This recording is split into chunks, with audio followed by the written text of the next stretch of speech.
Hello friends, IIBF के revise syllabus का आज हम डिस्कशन करने वाले हैं। आपको आईआईबीएफ www.iibf.org.in ये आपको गूगल में टाइप करना है तो आपको आईआईबीएफ का वेबसाइट मिलेगा और वहीं पे आपको ये ग्रीन कलर का पॉपअप मिलेगा, ग्रीन और वाइट कलर का। तो उसी में आपको यहाँ पे स्क्रॉल डाउन करना और यहाँ आपको मिलेगा revise syllabus, introduction of revised syllabus. और वहीं पे क्लिक हेयर फॉर डिटेल्स। जैसे आप इसको क्लिक करेंगे तो एक पीडीएफ डाउनलोड हो जाएगी जो कि आपका 10 पेजेस का है, 1 to 10। तो उन 10 पेजेस की पीडीएफ को हम शॉर्ट में एक बार देख लेते हैं कि क्या क्या चीज़ें इसमें इन्होंने नई चीज़ें ऐड की है, कौन कौन से नए सब्जेक्ट है। तो अगर मैं शॉर्ट में बताऊं तो इसमें जेबी में अभी 4 सब्जेक्ट हो जाएंगे और सीआईबी में 5 सब्जेक्ट हो जाएंगे। ये कब से एप्लीकेबल होगा? मई जून 2023। यानी जो नवंबर दिसंबर में जो हमारा एग्जाम है पुराने सिलेबस से वो लास्ट रहेगा। मई जून 2024 से, सॉरी 2023 से आपका रिवाइज सिलेबस लागू हो जाएगा, जिसमें जेआईबी में 4 सब्जेक्ट होंगे और सीआईबी में 5 सब्जेक्ट होंगे। और सीएबी में वैसे 5 में से 4 सब्जेक्ट तो कंपलसरी रहेंगे और 5वां सब्जेक्ट इलेक्टिव रहेगा। और जेएबी में जो चारों सब्जेक्ट है वो चारों के चारों कंपलसरी रहेंगे। ठीक है, तो वही रिवाइज सिलेबस का यहाँ पे डिस्कशन है। यहाँ पे पूरे 10 पेजेस है, तो इतना ज्यादा 10 पेजेस में जो जो काम का आपका चीजें सिर्फ हम वही डिस्कस करने वाले हैं अभी। इसमें इन्होंने बताया इंस्टीट्यूट ने कि जैसा कि आप लोगों को मालूम है कि नया कोर्स लागू हुआ है, टाइम भी बता रखा है, मई जून 2023 से ये रिवाइज सिलेबस आपका एप्लीकेबल रहेगा। और एक और बात भी लिखी है कि जो आपका नवंबर दिसंबर 2022 यानी अभी जो 2 महीने बाद आपका जो एग्जाम होगा जेआरबी का नवंबर में और सीआरबी का दिसंबर में, तो वो आपका लास्ट एग्जामिनेशन रहेगा अंडर प्रेजेंट। तो जो पुराना सिलेबस है उसके लिए उसके पुराने सिलेबस के साथ आपका नवंबर दिसंबर वाला लास्ट अटेम्प्ट रहेगा। मई जून 2023 से आपका नया सिलेबस आ जाएगा। फिर इसमें ये बताया कि अब से जेआईबी वाले एग्जाम में 4 सब्जेक्ट कंपलसरी हो जाएंगे और सीआईबी वाले में 5 हो जाएंगे और 5 में से 1 आपका इलेक्टिव सब्जेक्ट रहेगा। इसमें मेनली हम जेबी और सीएबी का डिस्कशन करने वाले हैं, तो एसओबी का ज़्यादा इसमें बात हम नहीं करेंगे। फिर इसमें और क्या बोला है कि बहुत सारे जो पॉइंट्स है ए से लेके एच तक कि सिलेबस क्या रहेगा और मॉड्यूल वाइज टॉपिक क्या रहेंगे, तो ए से लेके एच तक का बहुत डिटेल इन्होंने 10 पेजेस में दिया है।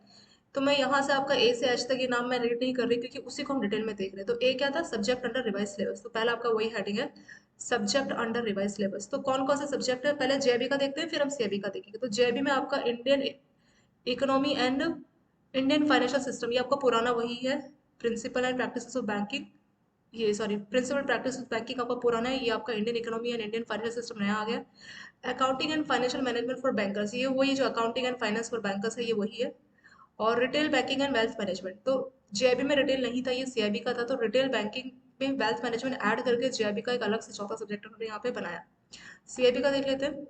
सीआईबी में एडवांस एबीएम, वही जो पहला पेपर है वो सेम है। बैंक फाइनेंस मैनेजमेंट बीएफएम, वो भी सेम है। दो जो आपको 3 नए सब्जेक्ट है यानी कि 3, 4 और 5, यानी कि जो इलेक्टिव सब्जेक्ट है उसका बताया। जो नया आपका सीएबी में ऐड हो जाएगा वो है advance business and financial management और banking regulation and business law.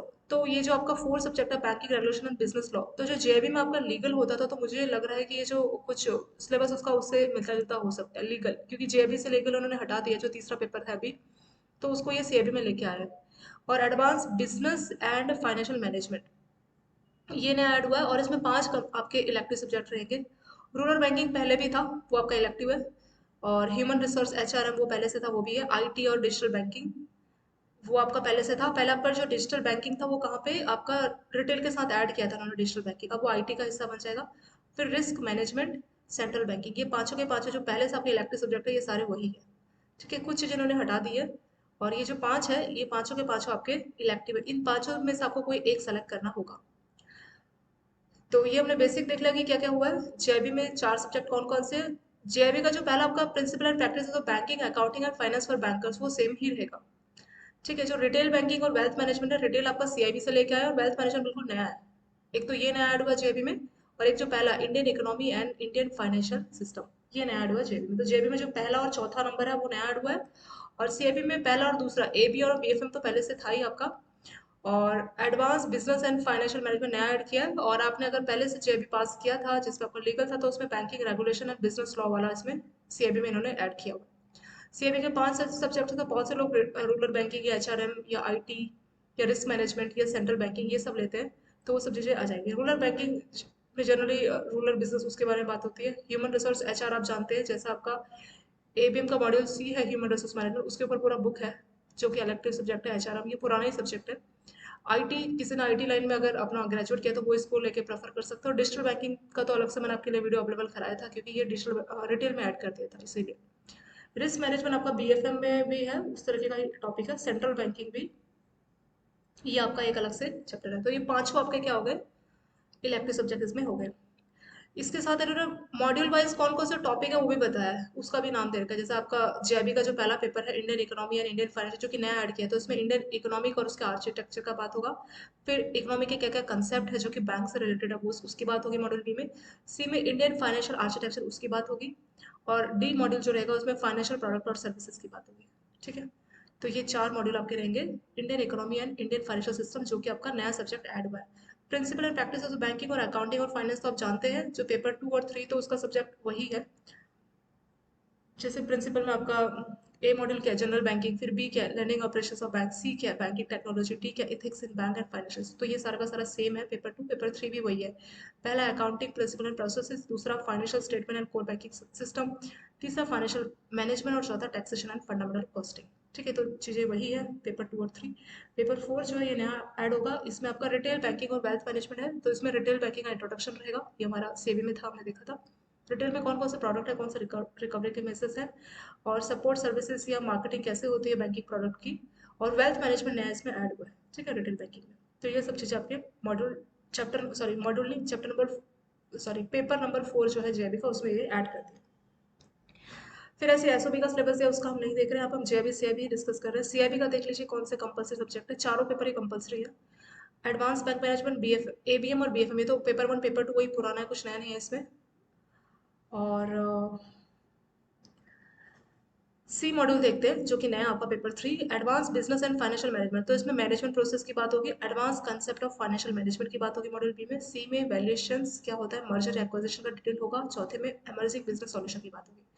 Paper 4 जो कि बैंकिंग रेगुलेशन और बिजनेस लॉ के रिगार्डिंग है, तो मैंने बोला था कि आपका कुछ आपका लीगल से मिलता जुलता होगा, जेबी का जो लीगल का बुक था, क्योंकि लीगल अब जेबी से हटा दिया है। तो उन्होंने एक तरह से रिटेल को जेबी, सीआईबी से जेबी में ऐड कर दिया और लीगल को जेबी से सीआईबी में लगा दिया, ऐसा कुछ है। इसमें कौन से लॉज हैं, लीगल एक्सपेक्ट क्या बैंकिंग का, उसकी बात होगी। रेगुलेशंस एंड कंप्लायंस की बात होगी। ऐसे इंपॉर्टेंट कौन से एक्ट्स और लॉ है, लीगल एक्सपेक्ट्स ऑफ बैंकिंग की बात होगी। ऐसे कमर्शियल और बाकी लॉ जो कि बैंकिंग ऑपरेशन से रिगार्डिंग है, उसकी इसमें बात होगी। ठीक है, पूरा नहीं, कुछ ना कुछ उसमें मिलता जुलता जरूर रहेगा। इलेक्टिव पांचों जो सब्जेक्ट है, risk management, IT, central banking, human resource और रूरल बैंकिंग, उन सब की बात हुई है। उसका शॉर्ट में तो मैंने आपको बता ही दिया था। रिस्क मैनेजमेंट आपका बीएफएम जो है उसके सिलेबस से, जैसे क्रेडिट मैनेजमेंट, रिस्क ओवरव्यू या मार्केट रिस्क, ये सब होगा। आईटी में आईटी का कोर्स रहेगा, उसका सिलेबस बताया कि आईटी में क्या क्या चीज़ें हैं। सेंट्रल बैंकिंग का कोर्स बताया यहाँ पे क्या क्या ये जो मॉड्यूल है ना, ABCDE, तो उन सबके नाम यहाँ पे दिए आपको। रूरल बैंकिंग में रूरल बैंकिंग क्या है, प्राइवेट सेक्टर की ज़्यादा बात होगी इसमें। तो वो सब सिलेबस के बारे में बताया। बुक्स तो आपको मिलेगी अब बाद में, तो उसमें आप देख सकते हैं। अब मेन चीज़ यहाँ से देख लेते हैं कि एग्जामिनेशन पैटर्न क्या रहेगा नए सिलेबस में।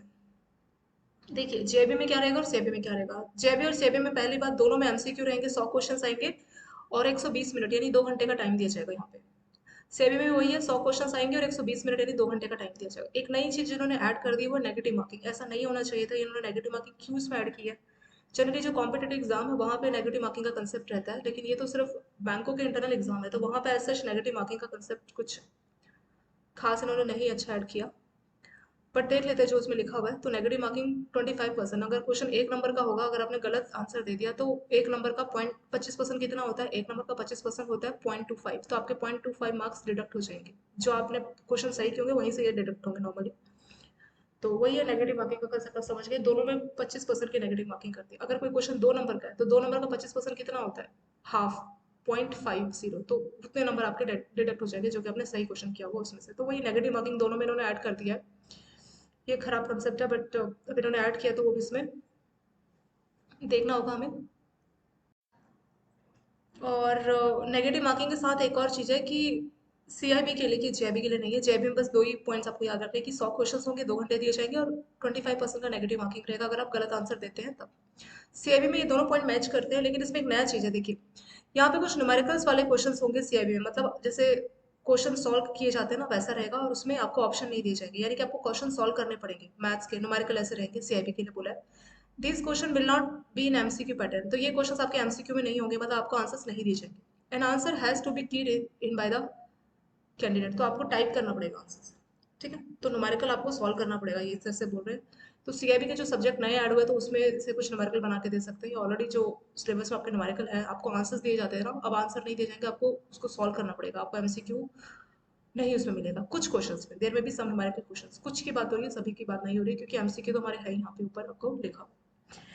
ये हो गया, और पैटर्न आपको समझ में आ गया एग्जामिनेशन पैटर्न। नेक्स्ट आता है कि credit for subject passed under the present syllabus, कि कौन कौन सा सब्जेक्ट को क्रेडिट मिलेगा, मतलब कौन कौन सा सब्जेक्ट को आप आगे अपने नए सिलेबस में लेके जा सकते हैं। पुराने सिलेबस के सब्जेक्ट में से कौन सा सब्जेक्ट को नए में ले जा सकते हैं। तो पहली बात, जो चीज़ें कॉमन है वही आप आगे लेके जा सकते हैं ना। तो जेबी में क्या कॉमन है, principle and practices of banking और accounting and finance for bankers, ये कॉमन है। तो इसलिए इन दोनों को, अगर आपने principle practices of banking pass कर लिया है और आपके अटेम्प्ट बच गए, या आपने accounting and finance for bankers pass कर लिया और आपके अटेम्प्ट बच गए, तो आप इसको रिवाइज में लेके जा सकते हैं।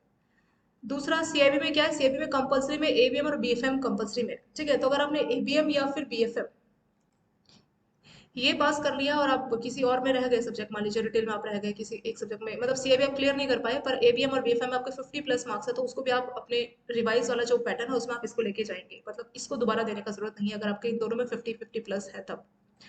और वही जो इलेक्टिव सब्जेक्ट पहले से थे, कौन से 5 elective, risk management, IT, central banking, HRM और रूरल बैंकिंग, तो पांचों के पांचों इलेक्टिव वही पुराने वाले, तो इसमें से कोई भी आपने इलेक्टिव सब्जेक्ट लिया है वो भी आप फॉरवर्ड करके ले जा सकते हैं। और एक और बात, अगर किसी ने रिटेल लिया है, क्योंकि रिटेल अब इलेक्टिव से हटा दिया गया, तो अगर आपने रिटेल मान लीजिए इलेक्टिव लिया, चाहे आपने पास किया हो चाहे पास नहीं किया, उसको अगले के लिए इंक्लूड नहीं किया जाएगा, ठीक है, वो आपको इसमें याद रखना पड़ेगा, उसको ऐड नहीं किया जाएगा अगली बार के लिए। और फिर लिखा भी है कि no credit will accrue to the candidates for the following subject being new subject under, क्योंकि नए सब्जेक्ट आ गए तो पुराने वालों के लिए उसमें उसमें चीजें नहीं रहेंगी। जैसे जेआईबी में इंडियन इकोनॉमी और इंडियन फाइनेंशियल सिस्टम ये नया ऐड हुआ है, तो इसको आप फॉरवर्ड करके नहीं, क्योंकि ये जब ऐड ही नहीं हुआ तो उसको कहाँ से कैरी फॉरवर्ड कर सकते, तो बस वही पॉइंट इस पर लिखा हुआ है। और एक और बात, जिसने जेबी से भी कंप्लीट क्लियर नहीं किया, वो एक सब्जेक्ट में रह गया मान लीजिए, या दो में रह गया, जैसा भी था, तो पूरा क्लियर नहीं किया, तो उसको नए सब्जेक्ट पास करने पड़ेंगे। यानी कि आपको, अगर आपने मान लीजिए कोई एक सब्जेक्ट पास किया या दो सब्जेक्ट पास किया जेबी में या फिर सीआईबी में, तब आपको, पर आपका जेबी क्लियर नहीं हुआ क्योंकि आपके 3 में से सिर्फ आपने 2 ही सब्जेक्ट पास किए या एक ही सब्जेक्ट पास किया। ऐसे सीआईबी में भी है, 3 में से आपने सिर्फ एक या दो सब्जेक्ट पास किया है, तब आपको नए वाले सब्जेक्ट पास करने पड़ेंगे। यानी अगर आपको जेबी का डिग्री चाहिए, क्योंकि 2023 में आप एग्जाम लिख रहे हैं, तो आपका एप्लीकेबल रहेगा, बट आपको बेनिफिट इतना मिल जाएगा कि आपने जो पुराने सब्जेक्ट पास किए और जो कॉमन थे, मतलब जो पहले भी थे अभी भी थे, तो वो कॉमन सब्जेक्ट को आप, अगर आपके 50+ है तो उसको दोबारा देने का जरूरत नहीं है, वो इसमें बोला, ठीक है। लेकिन आपको जेबी के लिए 4 सब्जेक्ट और सेबी के लिए 5 सब्जेक्ट तो क्लियर करने ही पड़ेंगे, ये बात है। और किसी ने मान लीजिए डिटेल पास कर लिया हो, तो वो पॉइंट भी नीचे एक बार देखेंगे, वो पॉइंट अभी आएगा, उसको इंक्लूड नहीं करेंगे। अगर रिटेल आपने पास किया है या फिर उसमें आपने फेल हुआ तो उसको इंक्लूड नहीं करेंगे। जो 5 आपके इलेक्टिव है इसमें से एक आपको पास करना पड़ेगा, अगर आपको 2023 में, चाहे आप मई जून बोलिए या उससे आगे के कभी कुछ भी अटैम्प्ट बोलिए, तो उसके लिए आपको ये इन पांचों में से एक सब्जेक्ट तो पास करना ही पड़ेगा, ठीक है। इसमें से अभी वीडियो तो हमने किसी की नहीं बनाई, तो शायद हम ह्यूमन रिसोर्स मैनेजमेंट एचआरएम की वीडियो स्टार्ट कर सकते हैं बाद में, क्योंकि इन पांचों में से अगर कुछ एक सब्जेक्ट रहेगा मुझे चूज करने को, तो मैं एचआरएम ही आप लोगों के लिए सेलेक्ट करूंगी। उसका रीज़न ये है कि इससे आपका एबीएम का मॉड्यूल जो सी है एचआरएम, वो भी कवर हो जाएगा, उसके भी पॉइंट्स आपको समझ में अच्छे से आ जाएंगे। और इसमें क्या है, टाइम लिमिट हो गया। टाइम लिमिट देखिए, पहले क्या था कि हमें 2 साल में 4 ऐसे अटैम्प्ट मिलते थे, अब एक अटैम्प्ट बढ़ा दिए, 5 अटैम्प्ट कर दिए, और लेकिन टाइम भी बढ़ा दिए 3 साल, तो 3 साल में 3 साल या 5 अटैम्प्ट, उसमें से जो भी पहले होगा, इसका मतलब ये है कि 5 अटेम्प्ट और 3 इयर्स, इसमें से जो भी पहले होगा होने का मतलब कि मान लीजिए 3 साल में देखा जाए तो 6 अटेम्प्ट हो रहे, तो उसमें से कोई भी एक अटेम्प्ट छूटेगा तो चलेगा, आपको कोई भी 5 अटेम्प्ट मिलेंगे। और जरूरी नहीं है कि वो कंसिक्यूटिव, मतलब लाइन से हो, जरूरी नहीं है, लेकिन है 5 attempt is not to be consecutive, मतलब जरूरी नहीं कि पहला फिर दूसरा तीसरा, लाइन से होने का जरूरत नहीं। पहला अटेम्प्ट आपने दिया, दूसरा अटेम्प्ट आप किसी वजह से नहीं दे पाए, कोई बात नहीं, उसको छोड़ दीजिए। तीसरा अटेम्प्ट, तो वो जब तीसरी बार जब आपका पेपर होगा तो उसको तीसरा ही दूसरा अटेम्प्ट माना जाएगा। तो बोला कि 5 बार आप अटेम्प्ट कर सकेंगे, एक बार आपने अगर रजिस्ट्री कराई है, और वो 5 अटेम्प्ट जरूरी नहीं है कि लाइन से हो, ठीक है। 3 साल में 5 अटेम्प्ट, क्योंकि ये सेमेस्टर होता है ना 6-6 महीने में, तो 3 साल में होगा 6 बार, लेकिन उसमें से आपको कोई भी 5 अटेम्प्ट दिया जाएगा। और वो 5 अटेम्प्ट जरूरी नहीं है लाइन से हो, मतलब कंसिक्यूटिव होने का जरूरी नहीं है। फिर वही सब लिखा है कि 5 अटेम्प्ट या 3 इयर्स जो भी है उसको पहले ही क्लियर करना पड़ेगा। और अगर उसके 5 अटेम्प्ट पूरे हो गए या 3 इयर्स का टाइम चला गया, तो उस कैंडिडेट्स को, उसको जो जो भी सब्जेक्ट उसने पहले पास किए 5 अटेम्प्ट में, तो उसको आगे कैरी फॉरवर्ड करके नहीं ले जा सकता। जैसा होता था ना कि 2 साल वाला, 2 साल के दौरान आपने जो किया, तो सेम ऐसे इसमें भी है। और ये कब से स्टार्ट होगा? जब आपने पहले रजिस्ट्रेशन कराई, पहले अटेम्प्ट की, तब से उस डेट को शुरू होगा। और the rule mentioned above imply that normally a candidate will be eligible to apply for any 5 examination out of 6 examination being conducted within a period of 3 years। तो वही है, 3 सालों में जो भी आपके 6 एग्जाम होंगे उसमें से कोई भी आप 5 एग्जाम आप लिख सकते हैं, और जरूरी नहीं हो लाइन से हो, कोई भी आपके 5 एग्जाम, 6 में से कोई भी 5 एग्जाम। ये वही आपको 6 बॉल्स दिए, बोलो उसमें से कोई भी आप 5 बॉल सेलेक्ट कर लीजिए, ठीक है? वो सारी 6 बॉल्स आप नहीं सेलेक्ट कर सकते, तो कुछ इस तरह से। और जरूरी नहीं कि लाइन से आपको सेलेक्ट करनी हो 6 की 6 बॉल, कोई भी पहली बॉल, फिर तीसरी, चौथी, पांचवी, ऐसे करके आप कर सकते हो। तो एग्जाम का पैटर्न भी कुछ उसी तरह से। वैलिडिटी कितनी रहेगी? वैलिडिटी वही है जो आपको टाइम लिमिट दिया है रिवाइज के हिसाब से। टाइम लिमिट क्या है? 3 years या 5 अटेम्प्ट, जो भी पहले रहेगा, तो वही आपका वैलिडिटी आपके रिवाइज सिलेबस के हिसाब से। और अगले बार के लिए आपको अगली बार फिर से अटेम्प्ट क्लियर करना पड़ेगा, फिर से रजिस्ट्रेशन आपको करनी पड़ेगी। इसमें उन्होंने एग्जाम्पल्स भी आपको काफ़ी ज़्यादा डिटेल में दिए। एग्जाम एग्जाम ने ये जो एग्जाम है, एग्जाम्पल्स हैं, उससे एक बार फिर से देख लेते हैं शॉर्ट में। मान लीजिए मई जून 2021 में किसी ने पहली बार रजिस्ट्रेशन कराया, तो उसके 4 अटेम्प्ट कब क्लियर होंगे? देखिए, मई जून 2021 में रजिस्ट्रेशन कराया, तो मई जून 2021 में पहला उसका अटेम्प्ट चला गया, फिर फरवरी मार्च में एग्जाम हुआ था, वो दूसरा चला गया, फिर जून जुलाई 2022 में तीसरा अटेम्प्ट चला गया, फिर नवंबर दिसंबर 2024 जो कि अभी आपका आएगा, उसमें चौथा। तो उसके 4 अटेम्प्ट खत्म हो चुके हैं, तो उसका बैलेंस अटेम्प्ट क्या बचा? नील। ये पुराने की बात हो रही है। तब उसके पास कितने अटेम्प्ट अलाउ है रिवाइज सिलेबस के हिसाब से? तो उसको वही 3 साल या 5 अटेम्प्ट जो भी पहले, वही है। तो उसमें क्या करना पड़ेगा कि the candidate under the present syllabus has no balance. तो अब उसके पास कुछ भी बचा नहीं है, पुराने सिलेबस के हिसाब से उसके पास कुछ अटेम्प्ट बचे ही नहीं, नील अटेम्प्ट बचे, क्योंकि उसने रजिस्ट्रेशन की थी मई जून 2021 से, और नवंबर दिसंबर जो कि लास्ट आपका अटेम्प्ट है पुराने सिलेबस के हिसाब से, तब उसका चौथा अटेम्प्ट हो जाएगा। तो उसके पास अभी, जो हम अपने पुराने सिलेबस की बात करें, पुराने रूल की, तो उसमें क्या होता है कि 4 अटेम्प्ट हमें मिलते हैं, तो उसका 4 अटेम्प्ट कंप्लीट हो जाएगा। तो उसमें वही लिखा है कि उसको प्रेजेंट सिलेबस का सबसे कुछ भी बैलेंस अटेम्प्ट बचा नहीं है। प्रेजेंट सिलेबस के लिखा ना कि as per present time limit, तो प्रेजेंट टाइम लिमिट के हिसाब से उसके पास कुछ भी अटेम्प्ट बैलेंस पे नहीं बचे। तो he will not get he will not get to retain credit for subject. जब उसके पास अटेम्प्ट ही नहीं बचे, ठीक है, तो वो कैसे अपने पुराने सब्जेक्ट को आगे ले जा सकता है? नहीं ले जा सकता। तो इसलिए उसको फ्रेशली अप्लाई करना पड़ेगा मई जून से, और नई शुरुआत करनी पड़ेगी सब कुछ।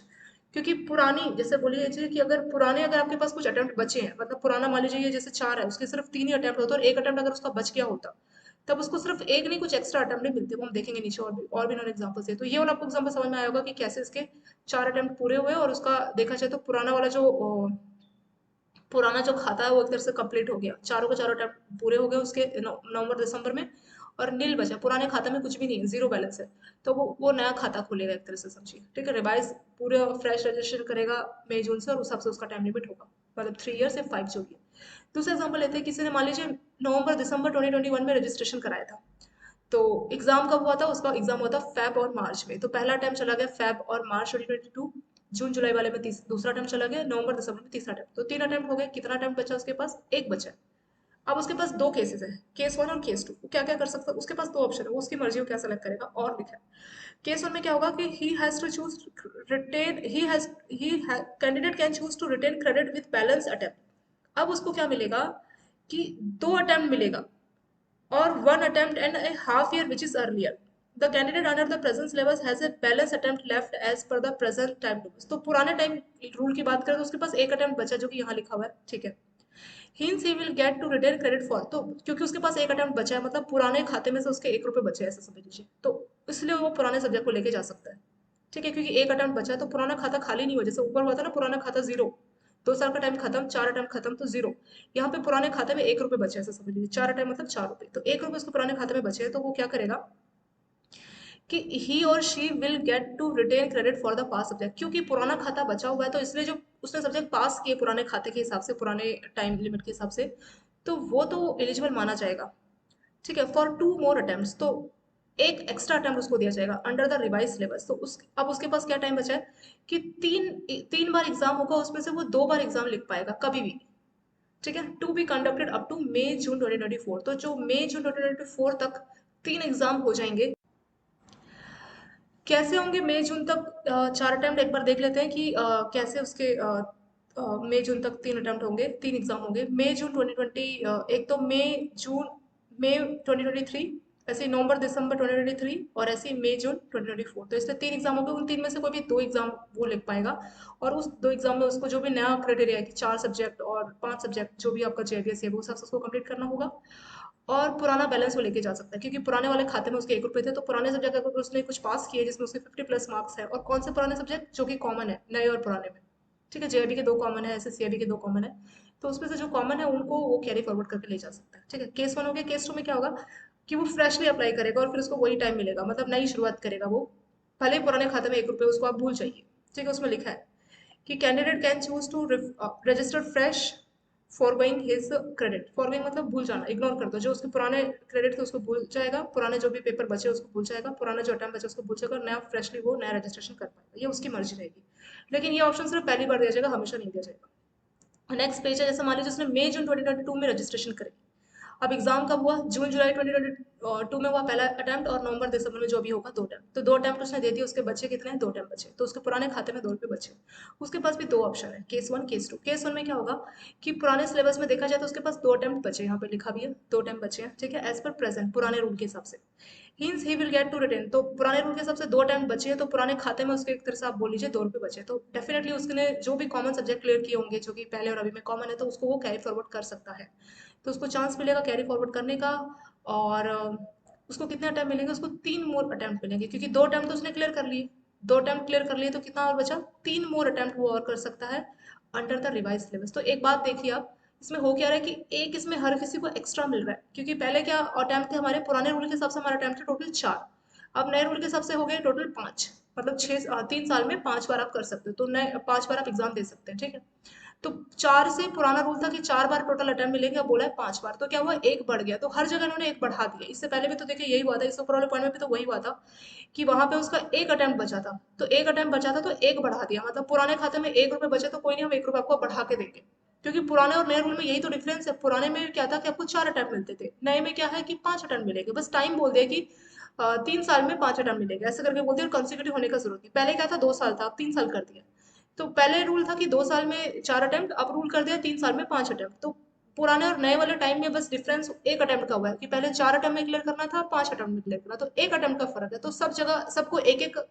एक अटेम्प्ट मतलब उसको 1 रुपए मान लीजिए, सबको एक एक रुपए एक्स्ट्रा दे दिया, तो पुराने वाले के पास 1 रुपए बचे थे ऊपर वाले केस में, तो उसको 1 रुपए एक्स्ट्रा दे दिया, 1 रुपए एक्स्ट्रा कर देंगे कि 4 वाले को 5 कर दिया ना नए रूल के हिसाब से, तो सेम वही है, जिसका एक अटेम्प्ट बचा उसको एक आप एक्स्ट्रा दे दीजिए, तो उसका एक अटेम्प्ट बचा था ऊपर वाले में, तो उसको एक अटेम्प्ट और बढ़ा के बोला कि उसको 2 अटेम्प्ट में क्लियर करना पड़ेगा। ये नीचे वाला केस देखिए, इसने जब रजिस्ट्री की तो उसका 2 टाइम बचा, तो 2 टाइम बचा तो 2 रुपए बचे पुराने में, तो उसको 1 रुपए बढ़ा के देंगे, मतलब जो नए सिलेबस में आ गया ना, वो पुराने खाते में तो पैसा है तो 1 रुपए उसको भी बढ़ा दिया, तो दो में से एक बढ़ा दिया तो 3 हो गए। यहाँ पे देखिए वही लिखा है कि पुराने बैलेंस की बात करें, पुराने खाते के हिसाब से अगर हम बात करें, खाता समझने के लिए मैं ऐसा वर्ड यूज कर रही हूँ आपकी, पुराने टाइम लिमिट मतलब, पुराने खाते में अगर आपके 2 रुपए बचे हुए हैं, तो आप क्या करेंगे, आपको 1 रुपए एक्स्ट्रा दीजिएंगे नए अटेम्प्ट, तो देखिए पुराने खाते में 2 रुपए थे, तो उसको बोला कि 3 अटेम्प्ट उसके पास है, 3 अटेम्प्ट में क्लियर कर सकता है। ठीक है, 4 एग्जाम हो गए, उसमें से जो भी कोई भी 3 लाइन से होने का जरूरत नहीं है, मतलब कंसेक्यूटिव होने का जरूरत नहीं है, तो 4 एग्जाम हो गए, उसमें से कोई भी 3 अटेम्प्ट भी आसानी से क्लियर कर सकता है।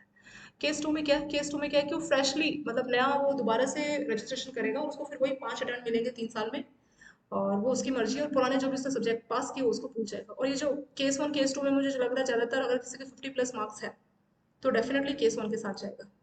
ठीक है, लेकिन अगर किसी को बोला बेनिफिट चाहिए कि 45% मार्क्स भी कंसिडर हो जाए और ओवरऑल सबको मिला के 50% मार्क्स हो जाए, तब वो केस 2 के साथ भी जा सकते हैं। वो डिपेंड करेगा पर्सन टू पर्सन आपके लिए क्या सही है, आप अपने हिसाब से उसको डिसाइड कर सकते हैं। पर वो ये सब्जेक्ट इतने ज़्यादा बढ़ गए हैं, तो अगर आपके 50 प्लस मार्क्स है तो आप केस 1 के साथ ही चाहिए, आपके पास अटेम्प्ट बचे तो एक अटेम्प्ट आप एक्स्ट्रा लेके केस 1 के साथ जाइए, तो वही आपके लिए बेनिफिशियल रहेगा। एक और इन्होंने एग्जाम्पल दिया है, देखिए हम पेज 8 में आ गए आउट ऑफ 10, तो 10 में से हमने 8 पेज तो डिस्कस कर लिया, आपका 5 मिनट का और होगा।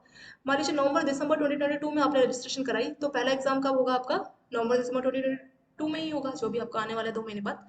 तो एक अटेम्प्ट आपने खत्म कर दिया होगा पुराने वाले रूल के हिसाब से, तो आपके पास कितने बचे, 3 अटेम्प्ट बचे, मतलब पुराने खाते में आपके 3 रुपए बचे। अब आपके पास फिर से 2 केस होंगे, केस 1 केस 2।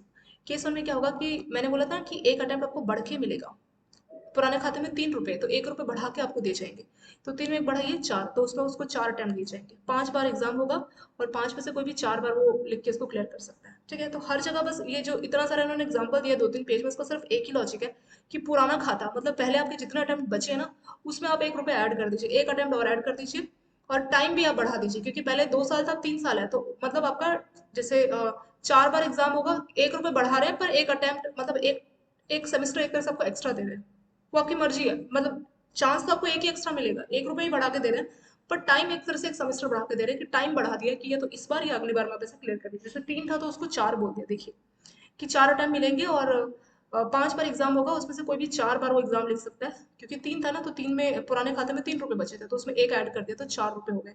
तो वही है कि 4 अटेम्प्ट आपको मिलेंगे और एक आपको 5 बार एग्जाम होगा, उसमें से कोई भी 4 अटेम्प्ट में आप इसको क्लियर कर सकते हैं।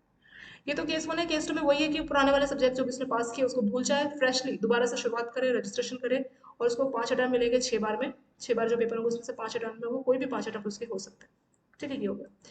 फिर बोले कि जो भी पर्सन है, चाहे केस 1 को सेलेक्ट कर रहा है, केस 2 को सेलेक्ट कर रहा है, ये पहली बार ही होगा, क्योंकि फर्स्ट टाइम ही जब रूल आ रहा है तभी आप इसको ऐसा कर सकते हो। तो पहली बार जब मई जून 2023 के लिए एग्जाम होगा, उसकी जो रजिस्ट्री होगी उसी के लिए आपको केस 1 केस 2 वाला ऑप्शन मिलेगा। जो इतना कंफ्यूजन है कि फ्रेशली करना है या पुराने वाले को लेके जाना है, तो ये सिर्फ मई जून वाली रजिस्ट्रेशन में अप्लीकेबल होगा।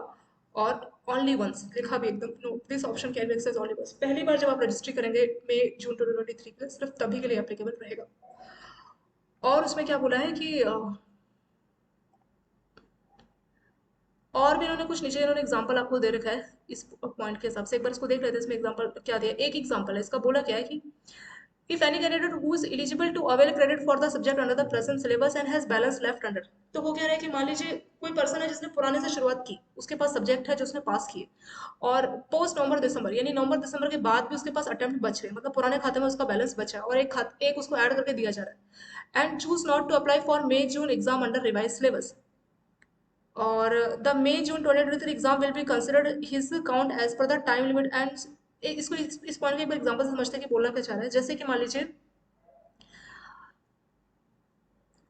एग्जाम का ईयर जब उसने रजिस्ट्री की थी, पहली बार रजिस्ट्री मान लीजिए नवंबर दिसंबर 2021 में रजिस्ट्री की, फिर फेब मार्च में एग्जाम हुआ, पहला ऑप्शन चला गया उसका, मतलब पहला अटेम्प्ट, फिर जून जुलाई वाला दूसरा अटेम्प्ट, फिर नवंबर दिसंबर वाला तीसरा अटेम्प्ट, जो भी 2 महीने बाद होगा, तो 3 अटेम्प्ट उसके हो जाएंगे।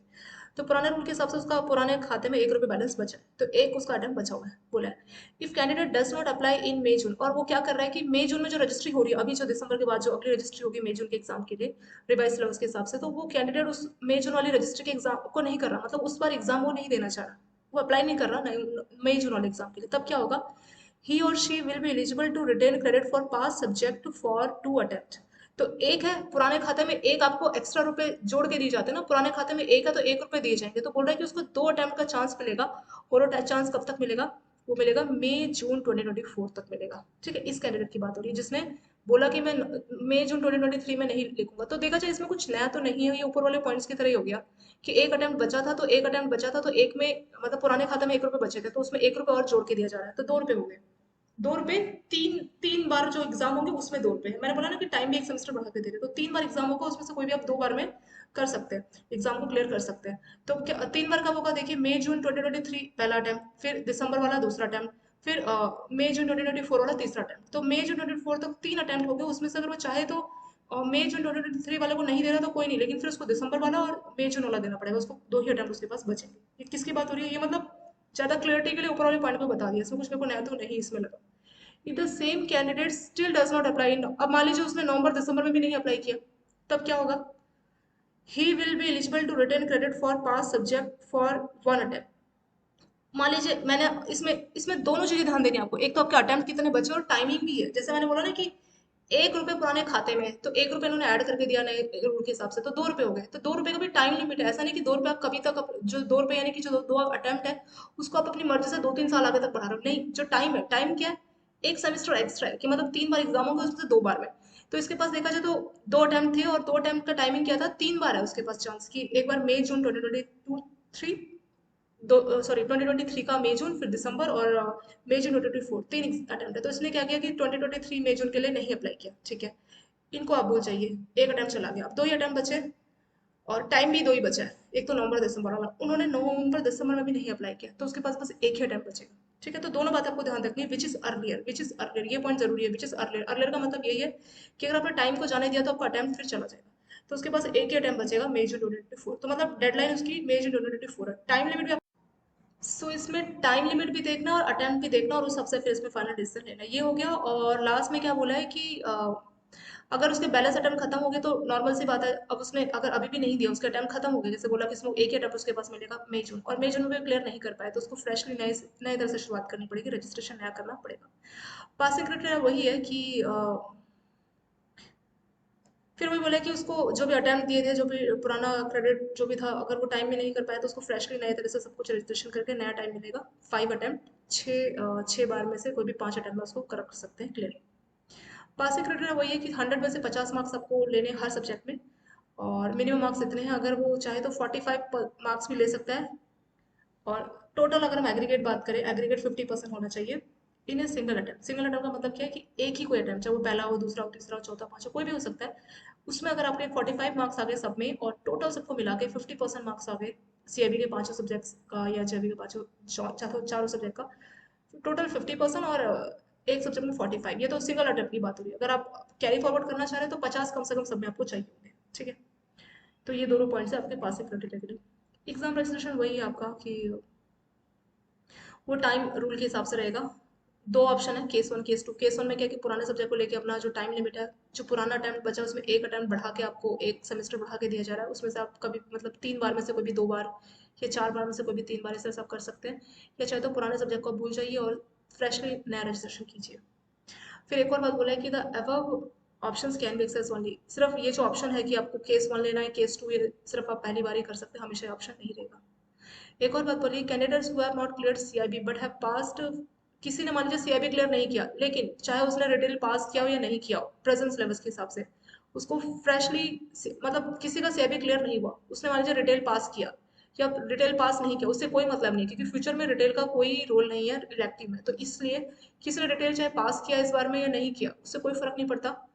उसको फ्रेशली सीआईबी के लिए नया इलेक्टिव सब्जेक्ट सेलेक्ट करना पड़ेगा। कब? जब उसका सीआईबी क्लियर नहीं हुआ। तो सीआईबी क्लियर नहीं हुआ लेकिन आपने पुराने रूल के हिसाब से मान लीजिए रिटेल लिया, तो रिटेल आपने क्लियर कर लिया था, तो उसकी वैल्यू नहीं है, आपको फ्रेशली एक नया रिटेल लेकर सीआईबी का एग्जाम क्लियर करना पड़ेगा।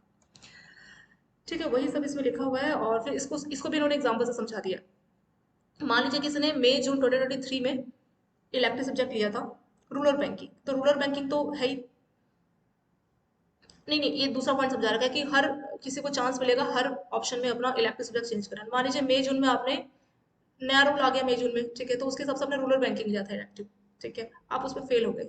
आपको लगा कि रूरल बैंकिंग का सिलेबस अच्छा नहीं है, तो आपने अगला अटेम्प्ट जो कि आपका नवंबर दिसंबर 2023 है, उसमें आप चाहते हो कि मैं एचआरएम को ले लूँ, तो आप ले सकते हो, आपकी इच्छा के हिसाब से आप हर अटेम्प्ट में अपने इलेक्टिव को चेंज कर सकते हो, उसका कोई दिक्कत नहीं। ठीक है, ये आपका सर्कुलर 30 अगस्त 2022 में आया था। और 10 सितंबर को हम इसका वीडियो कंप्लीट कर। आई होप आपको समझ में आएगा। बस अगर मैं शॉर्ट में बोलूँ क्या क्या पॉइंट्स है, तो मेन मेन पॉइंट्स इसके यही है कि जो जो नई चीज़ें है कि जेबी में 4 सब्जेक्ट, सीएबी में 5 सब्जेक्ट्स। दूसरा पॉइंट जो इंपॉर्टेंट है वो ये है कि अब से 25% का नेगेटिव मार्किंग आ गया। तीसरा पॉइंट ये है कि जेबी में जो आपका पहला दूसरा पेपर है वो सेम है, और सीआईबी में भी पहला दूसरा पेपर सेम है। चौथा पॉइंट है रिटेल। रिटेल को हटा दिया अभी आपका इलेक्टिव सब्जेक्ट में से। अगर रिटेल किसी ने पास भी किया और सीआईबी नहीं पास कर पाया, तो उसको अगला जो 5 नए इलेक्टिव सब्जेक्ट उसमें से एक को क्लियर करना पड़ेगा। छठा आपका पॉइंट ये था, जो लास्ट वाले पेज में हमने देखा, कि आप हर अटेम्प्ट में अपने इलेक्टिव सब्जेक्ट को चेंज कर पाएंगे। ठीक है, यही सब मेन था। और इसके साथ ये आपका वीडियो काफ़ी बड़ा हो गया, पर हाँ, इसमें जो भी 10 पेज का जो आपका रिवाइज सिलेबस को लेकर जो डाउट है वो सब इसमें क्लियर हो गया है। तो कुछ भी अगर इसके बाद आपका डाउट बच जाता है तो उसको कमेंट्स में देख सकते हैं, उसको हम क्लियर करेंगे। ठीक है, ओके। और आप अभी से कोशिश कीजिए कि एग्जाम आप इसी अटेम्प्ट में क्लियर कर ले तो बेस्ट है आपके लिए। अभी भी टाइम है आपका जेबी का और सीएबी का। आप कोशिश कीजिए अभी आप क्लियर कर ले तो बिल्कुल बेस्ट है। अगर किसी भी कारणवश नहीं क्लियर हो पाएगा तब का हम तब देख लेंगे, लेकिन अभी आप अपनी तरफ से जितना बेस्ट हो सकता है आपको ट्राई करना चाहिए। टाइम है अभी, सितंबर अभी है, सितंबर अक्टूबर नवंबर दिसंबर, सीआईबी के लिए अच्छा खासा टाइम है, जेबी के लिए भी टाइम है। आप अभी से अपनी तैयारी शुरू कीजिए। सारी आपको वीडियो ऑलरेडी अवेलेबल मिल जाएगी टू मैथ्स के चैनल पे, आप देखिए उन्हें। डेफिनेटली आप क्लियर कर सकते हैं, इतना मुश्किल नहीं है, क्योंकि बाद में आपका एक एक सब्जेक्ट बढ़ जाएगा तो थोड़ा सा आपको डिफिकल्ट पड़ सकता है। अभी से आप क्लियर करेंगे तो आप आसानी से क्लियर कर सकते हैं। Okay, all the best and thank you so much for watching this video.